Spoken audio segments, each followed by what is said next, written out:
Hi అండి, అందరికీ నమస్కారం. తెలుగులో టెట్ పేపర్లో 30 మార్కులు సాధించడం ఎలా, అదేవిధంగా నేను లాస్ట్ ఇయర్ టెట్ వరకు చూసిన క్వశ్చన్స్ పేపర్స్లో ఏవి ఎక్కువగా అడుగుతున్నాడు అనేవి చూద్దాం. సో ఫస్ట్ ఆఫ్ ఆల్ చూసుకుంటే ఫస్ట్ బిట్ వచ్చేసి పద్యంలో 5 మార్క్స్ ఉంటాయి. 5 మార్క్స్లో 3 క్వశ్చన్స్ 5 క్వశ్చన్స్ ఉంటాయి. 5 క్వశ్చన్స్కి 5 మార్క్స్ అనమాట. అండ్ 5 క్వశ్చన్స్లో 3 మార్క్స్ వచ్చేసి డైరెక్ట్ క్వశ్చన్స్, అంటే ఒక పద్యానికి సంబంధించిన క్వశ్చన్స్ డైరెక్ట్గా అడగడం జరుగుతుంది. కాబట్టి పద్యం కంపల్సరిగా నేర్చుకోవాలి. అండ్ మిగతా 2 మార్కులు వచ్చేసి పద్యానికి సంబంధించిలో పద్యంలో ఉన్న ఒక పదం ఇచ్చి ఆ పదానికి అర్థం రాయండి అనేసి, లేదంటే ఆ పదం యొక్క సమాసం రాయండి అనేసి అడగడం జరుగుతుందన్నమాట. అండ్ నెక్స్ట్ బిట్ వచ్చేసి గద్యంలో 5 క్వశ్చన్స్కి 5 మార్క్స్ ఉంటాయి. 5 క్వశ్చన్స్ ముందు మనం చదివి పెట్టుకున్న తర్వాత పారాగ్రాఫ్ 1కి 2 సార్లు చదివిన తర్వాత క్వశ్చన్స్లోనే ఆన్సర్స్ ఉంటాయి కాబట్టి, పారాగ్రాఫ్లో ఉంటాయి కాబట్టి మనము పారాగ్రాఫ్ అనేది 1కి 2 సార్లు క్లారిటీగా చదవాలి. చదివిన తర్వాత కింద ఉన్న 5 క్వశ్చన్స్కి ఆన్సర్స్ అందులోనే ఉంటాయి కాబట్టి ఈజీగా గద్యంలో 5 మార్కులు తెచ్చుకోవచ్చు. అండ్ నెక్స్ట్ తెలుగులో చూసినట్లయితే మెయిన్ పార్ట్ వచ్చేసి గ్రామర్ పార్ట్. గ్రామర్లో మనం ఫస్ట్ ఆఫ్ ఆల్ సందులు చూసుకున్నట్లయితే పూర్వంలో సందుల్లో ఒక పదం ఇచ్చి దాన్ని విడదీయండి అని, లేదంటే ఒక పదం విడదీసి ఇచ్చి దాన్ని కలపండి అని అడిగేవారు. కానీ ప్రస్తుతంలో సందుల గురించి సందు యొక్క సూత్రం ఇచ్చి ఇది ఏ సంధి అని అడగడం, లేదంటే ఒక సంధి ఇచ్చి దాన్ని విడదీయండి అనడం, లేదంటే బహుళం నిత్యం గురించి అడుగుతున్నాడు అనమాట.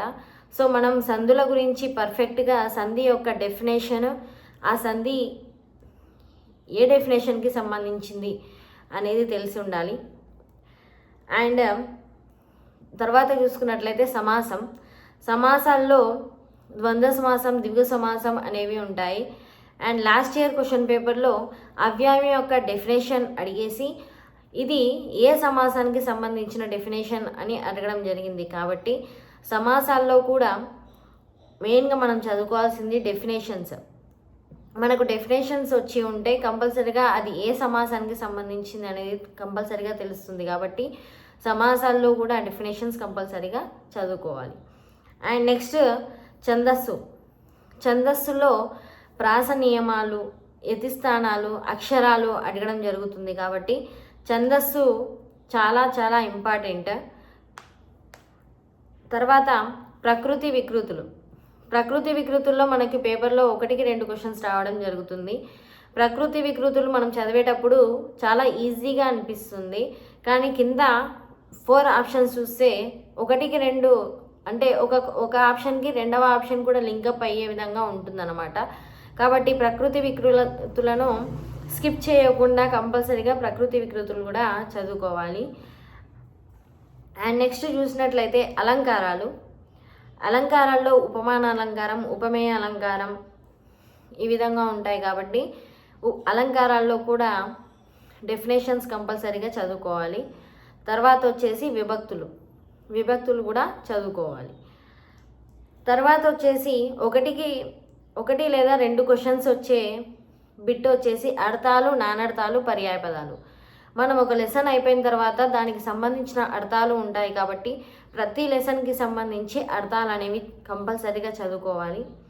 అండ్ నానర్థాలు, పర్యాయపదాలు చూసుకుంటే నానర్థాలు, పర్యాయపదాలు కొద్దిగా సేమ్ ఉన్నట్టుగా అనిపిస్తాయి, కానీ కింద ఆప్షన్స్ చూస్తే మాత్రం దానికి సంబంధించిన ఆన్సర్ ఒకటే ఉంటుంది. కాబట్టి నానర్థాలు, పర్యాయపదాలు కూడా కంపల్సరీగా చూసుకోవాలి. అండ్ తర్వాత వచ్చేసి రచయితలు, రచనలు, శతకాలు. దీనికి సంబంధించింది కూడా టెట్లో తెలుగులో 1కి 2 క్వశ్చన్స్ వచ్చే అవకాశాలు ఉన్నాయి. రచయితలు వచ్చేసి ఎగ్జాంపుల్గా చూస్తే ఒక లెసన్ రాసిన తర్వాత ఈ లెసన్కి సంబంధించిన రచయిత ఎవరు అని అడగడం, లేదంటే రచయితకి బిరుదు తెచ్చిన రచన ఏది అని అడగడం, లేదంటే రచయితలు ఎన్ని రచనలు రాశారు అనేది అడగడం జరుగుతుంది. అండ్ అదేవిధంగా సామెతలు, జాతీయాలు, పొడుపు కథలు ఇది కూడా ఒకసారి చూసుకోవాలి. టీఎస్ సమాచారం ప్రకారం 1కి 2 క్వశ్చన్స్ వచ్చే బిట్స్ వచ్చేసి పండుగలు, కళలు, సాహిత్యాలు. మనకు బయట జరుపుకునే అంటే మన సంస్కృతి సాంప్రదాయాల్లో జరుపుకునే పండుగలలో సంబంధించి మనకు తెలిసి ఉంటాయి కాబట్టి ఆ పండుగలలో సంబంధించి ఇది ఏ మాసంలో వచ్చింది అనేది, అదేవిధంగా ఈ పండుగలో ఏ విధంగా జరుపుకుంటారు అనేది అడగడం జరుగుతుంది. కాబట్టి పండుగలు, కళలు, సాహిత్యానికి సంబంధించి 1కి 2 క్వశ్చన్స్ కంపల్సరీగా రావడం ఉంటాయి. అండ్ నెక్స్ట్ చూసుకుంటే మెథడాలజీలో వచ్చేసి 6 మార్కులు. మనకు మామూలుగా మెథడాలజీ చూసుకుంటే ఒక క్వశ్చన్ చదివిన తర్వాత ఇది మనకు తెలుసు అన్నట్టుగా ఉంటుంది.